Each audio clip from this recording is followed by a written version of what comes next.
Hello friends, ओम श्री गणेशाय नमः। आप सभी का स्वागत है आपके अपने यूट्यूब चैनल पर। फ्रेंड्स, आज हम आपको इस वीडियो में बताने जा रहे हैं श्रावण मास की दुर्वा गणपति विनायक चतुर्थी की पौराणिक व्रत कथा, पूजा विधि, शुभ मुहूर्त, महत्व और दुर्वा गणपति चतुर्थी के दिन किए जाने वाले उपायों के बारे में। फ्रेंड्स, वीडियो शुरू करने से पहले आपसे रिक्वेस्ट है, अगर आप हमारे चैनल पर नए हैं और आपने अभी तक चैनल को सब्सक्राइब नहीं किया है तो प्लीज़ सब्सक्राइब कीजिएगा चैनल को, साथ ही प्रेस कीजिएगा बेल आइकन को, जिससे नए वीडियो से रिलेटेड नोटिफिकेशन आपको तुरंत प्राप्त हो सके। और वीडियो पसंद आने पर वीडियो को लाइक और शेयर जरूर कीजिएगा ताकि सभी भक्तों को इस वीडियो का लाभ प्राप्त हो सके। और कमेंट बॉक्स में ओम श्री गणेशाय नमः जरूर लिखिएगा। भगवान श्री गणेश जी को प्रसन्न करने के लिए प्रत्येक मास की शुक्ल पक्ष की चतुर्थी को व्रत किया जाता है। इसे विनायकी चतुर्थी भी कहते हैं। श्रावण मास में आने वाली विनायकी चतुर्थी को दुर्वा गणपति व्रत भी कहते हैं। श्रावण शुक्ल चौथ जो दोपहर के समय और तीज में मिली हुई हो, उसमें व्रत करना चाहिए। गणेश जी का पूजन करें। गणपति जी की मूर्ति को धूप अर्पित करने का विधान है। अपने सामर्थ्य अनुसार 3 या 5 वर्ष तक करने से समस्त मनोरथ पूर्ण होते हैं। विधि पूर्वक और नियम पूर्वक गणपति जी को धूप अर्पित करके पूजन करना चाहिए। शास्त्रों के अनुसार भगवान गणेश सभी देवताओं में पहले पूजे जाते हैं। हर पूजा पाठ का आरंभ उन्हीं के आह्वान के साथ ही होता है। गणपति महाराज शुभता, बुद्धि, सुख, समृद्धि के देवता माने जाते हैं। जहाँ भगवान गणेश जी का वास होता है वहाँ पर रिद्धि सिद्धि और शुभ लाभ भी विराजते हैं। इनकी पूजा से आरंभ किए गए किसी भी कार्य में बाधा नहीं आती है, इसलिए गणेश जी को विघ्नहर्ता भी कहा जाता है। विनायक चतुर्थी के दिन भगवान गणेश जी का विधि विधान के साथ पूजन करने तथा कथा सुनने से घर में सौभाग्य, सुख, समृद्धि में वृद्धि होती है। इस दिन भगवान गणेश जी की पूजा करने से सभी समस्याएं दूर हो जाती है। भगवान गणेश जी की पूजा करने से कार्यों में किसी भी तरह की कोई रुकावट नहीं आती है, इसलिए गणपति महाराज को विघ्नहर्ता के नाम से भी जाना जाता है। फ्रेंड्स, अब आइए जानते हैं दुर्वा गणपति व्रत के शुभ मुहूर्त के बारे में। हिंदू पंचांग के अनुसार इस बार दुर्वा गणपति व्रत 1 अगस्त 2022 सोमवार के दिन है। श्रावण शुक्ल चतुर्थी तिथि प्रारंभ होगी 1 अगस्त 2022 को सुबह 4:18 पर और श्रावण शुक्ल चतुर्थी तिथि का समापन होगा 2 अगस्त 2022 को सुबह 5:13 पर। पूजा का शुभ मुहूर्त रहेगा 1 अगस्त 2022 को सुबह 11:13 से दोपहर 1:53 तक। कुल अवधि 2 घंटे 41 मिनट है। फ्रेंड्स, अब आइए जानते हैं विनायक चतुर्थी के दिन किए जाने वाले उपायों के बारे में। अगर आप बोलने में झिझकती हैं या वाणी के अन्य दोष जैसे तुतलाहट और हकलाहट है तो गणेश जी को केले की माला बनाकर चढ़ाएं। अगर कोई काम बहुत उपाय करने के बाद भी पूरा नहीं हो रहा है तो गणेश जी को 4 नारियल माला में पिरोकर चढ़ाएं और उनसे अपना संकट दूर करने की प्रार्थना करें। देखते ही देखते आपका काम अपने आप बन जाएगा। कच्चे सूत में 7 गांठ लगाकर जय गणेश काटो कलेश कहते हुए भगवान गणेश जी को समर्पित कर दें। उसके बाद उस धागे को अपने पर्स में रखें। ऐसा करने से इंटरव्यू तथा परीक्षा में सफलता प्राप्त होती है। गणेश चतुर्थी पर शुद्ध पानी से गणपति जी का अभिषेक करें। इसके बाद गणपति अथर्वशीष का पाठ करें। मावे के लड्डू का भोग चढ़ाएं। भगवान को मन ही मन अपनी प्रार्थना कहें, तुरंत लाभ होगा।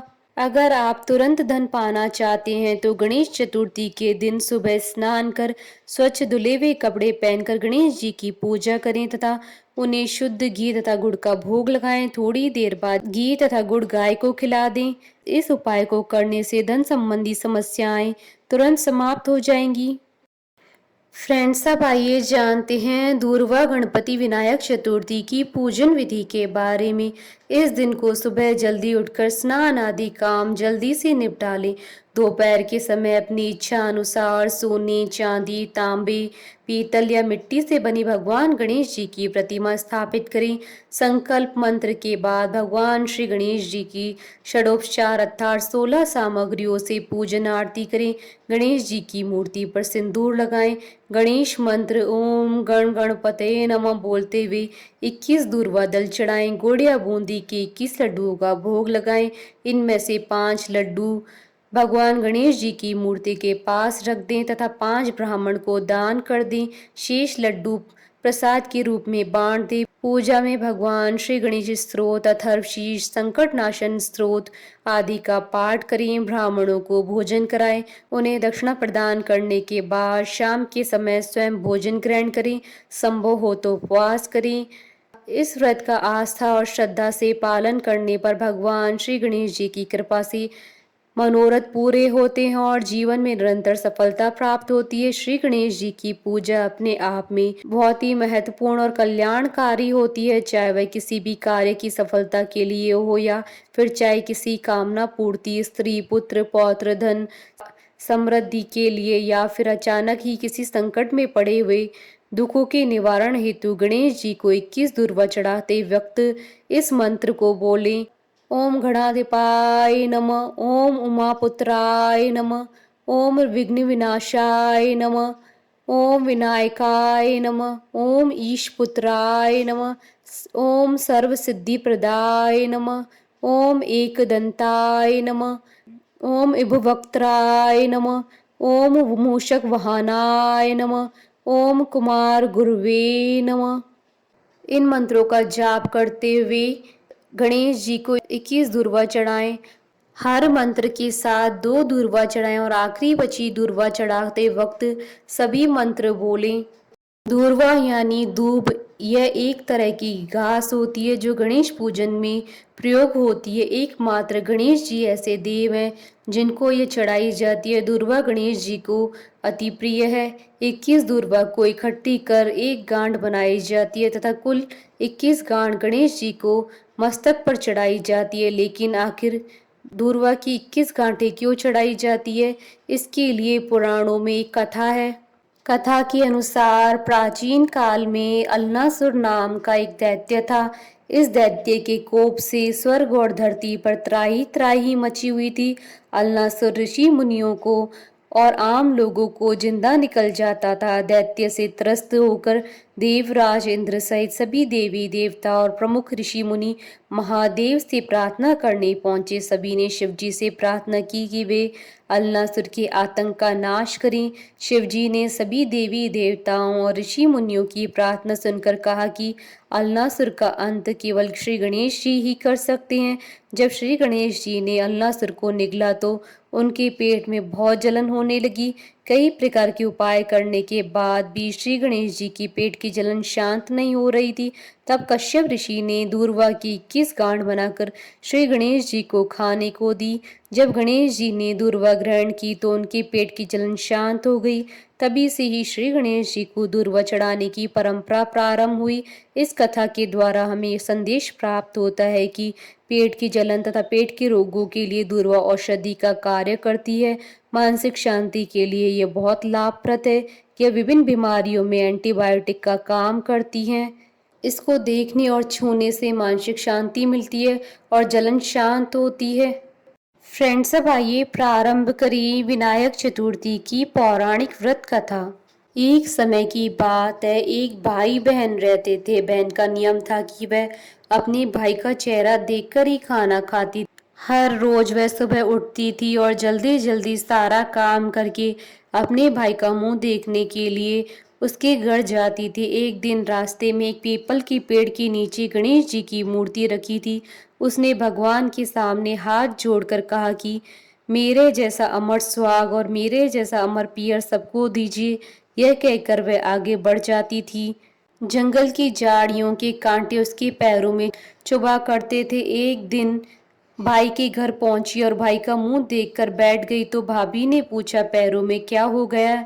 यह सुनकर उसने भाभी को जवाब दिया कि रास्ते में जंगल की झाड़ियों के गिरे हुए कांटे पाँव में चुभ गए हैं। जब वह वापस अपने घर गई तो तब भाभी ने अपने पति से कहा कि रास्ते को साफ करवा दो, आपकी बहन के पाँव में बहुत सारे कांटे चुभ गए हैं। भाई ने तब कुल्हाड़ी लेकर सारी झाड़ियों को काटकर रास्ता साफ कर दिया, जिससे गणेश जी का स्थान भी वहां से हट गया। यह देखकर भगवान गणेश जी गुस्सा हो गए और उसके भाई के प्राण हर लिए। लोग अंतिम संस्कार के लिए जब भाई को ले जा रहे थे, तब उसकी भाभी रोते हुए लोगों से कहा, थोड़ी देर रुक जाओ, उसकी बहन आने वाली, अपने भाई का मुंह देखे बिना नहीं रह सकती, उसका यह नियम है। तब लोगों ने कहा, आज तो देख लेगी, कल कैसे देखेगी। रोज दिन की तरह बहन अपने भाई का मुंह देखने के लिए जंगल में निकली। तब जंगल में उसने देखा कि सारा रास्ता साफ किया हुआ है। जब वह आगे बढ़ी तो उसने देखा कि सिद्धि विनायक को भी वहां से हटा दिया है। तब उसने जाने से पहले गणेश जी को एक अच्छे स्थान पर रखकर उन्हें स्थान दिया और हाथ जोड़कर बोले, भगवान मेरे जैसा अमर स्वाग और मेरे जैसा अमर पियर सबको देना। फिर बोलकर आगे निकल गई। भगवान तब सोचने लगे, अगर इसकी नहीं सुनी तो हमें कौन मानेगा, हमें कौन पूजेगा। तब सिद्धि विनायक ने उसे आवाज दी, बेटी इस खेजड़ी की 7 पत्तियां लेकर जा और उसे कच्चे दूध में घोलकर बाई के ऊपर छींटा मार देना, वह उठकर बैठ जाएगा। यह सुनकर जब बहन पीछे मुड़ी तो वहां कोई नहीं था। फिर वह सोचने लगी कि ठीक है, जैसा सुना है वैसा कर लेती हूँ। फिर वह 7 खेजड़ी की पत्तियां लेकर अपने भाई के घर पहुंची। उसने देखा वहां कई लोग बैठे हुए हैं, भाभी बैठी रो रही है और भाई की लाश रखी है। तब उसने उस पत्तियों को बताए हुए नियम के तहत भाई के ऊपर इस्तेमाल किया।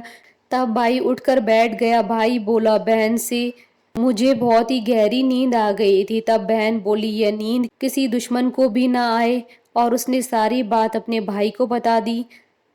हे गणेश जी महाराज, जैसे आपने उस भाई की रक्षा की वैसे सबकी रक्षा करना। कथा अधूरी हो तो पूरी करना, पूरी हो तो मान रखना। बोलिए गणेश जी महाराज की जय। हमारे साथ इस वीडियो में अंत तक बने रहने के लिए आपका धन्यवाद। ओम श्री गणेशाय नमः।